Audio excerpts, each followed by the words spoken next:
Hi guys, welcome back to my channel.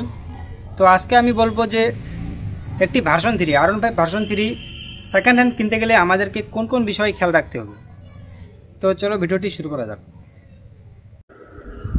First step, প্রথমে দেখতে হবে ফুল বডি, কোথাও কোনো বড় ধরনের স্ক্র্যাচ আছে নাকি। ছোটোখাটো মাইনর স্ক্র্যাচ তো থাকবেই, কারণ second hand bike.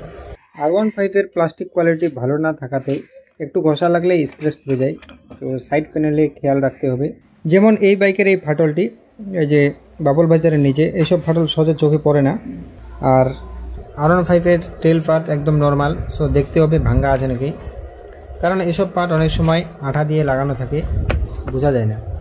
R15 version 3 version 4 দেখতে খুব সুন্দর হলেও এর প্লাস্টিক কোয়ালিটি একদম নিম্নমানের।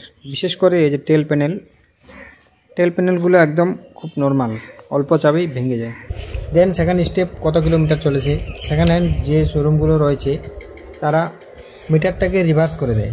তো আমি সাজেস্ট করব ডাইরেক্ট ওনারের কাছ থেকে বাইক নিতে। মিটারের বাটনগুলো ঠিকমতো কাজ করছে কিনা, কত কিলোমিটার চলেছে, মাইলেজ কত, সব এখানে শো করাবে। তো সেগুলো চেক করে নেবেন।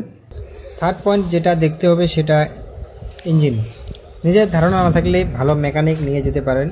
অনেক গাড়ির ইঞ্জিনের কাজ হয় যা আমাদের চোখে ধরা পড়ে না, কিন্তু মেকানিকের চোখে ধরা পড়ে যায়। তো ইঞ্জিন ভালো করে চেক করে নেব, দুপাশে দেখে নেব এই যে ইঞ্জিনে অয়েল লিক করতেছে কিনা। গাড়ি অ্যাক্সিডেন্টাল হলে অথবা ইঞ্জিনে কাজ হয়ে থাকলে এরকম অনেক সময় ইঞ্জিন থেকে অয়েল লিক করে। এরপর দেখে নেব চেনের থেকে বড় কথা হচ্ছে টায়ার দেখতে হবে, যে টায়ার লাইফ কতটা আছে। 70% উপর থাকলেও যথেষ্ট।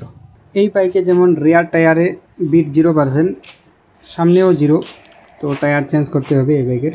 এরপর যেটা দেখবো সেটা হচ্ছে সাসপেনশন। ফ্রন্ট সাসপেনশনের অয়েল সিল কেটে গিয়ে এভাবে তেল বেরিয়ে ডিস্ক প্যাডটার অনেক ক্ষতি করে। সেমভাবে পিছনের সাসপেনশনও চেক করে নেবেন। আর তারপর গাড়িতে বসে দেখবেন, জাম্প করবেন যে বেশি বাউন্স হচ্ছে নাকি। বেশি বাউন্স হচ্ছে মানে সাসপেনশনের কাজ আছে। মেইন কথা, আপনি 80,000 1 লাখ দিয়ে একটা বাইক নেবেন, বাংলাদেশে তো আরও বেশি দাম, সে সেকেন্ড হ্যান্ডই হোক না কেন, ভালো করে দেখে নেবেন। চেনা জানা কেউ না থাকলে পারলে 500 টাকা মজুরি দিয়ে হলেও একজন বাইক মেকানিক নিয়ে গেলে অনেক ভালো হবে। আরেকটা জিনিস চেক করবেন, যেটা হচ্ছে ইলেকট্রিক্যাল পার্টস, যেমন indicator, high beam, low beam, horn, engine kill switch,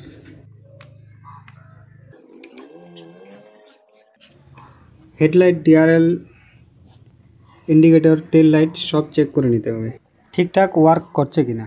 তো এই ছিল আজকের ভিডিওটি ভালো লাগলে সাবস্ক্রাইব করে বাই বাই।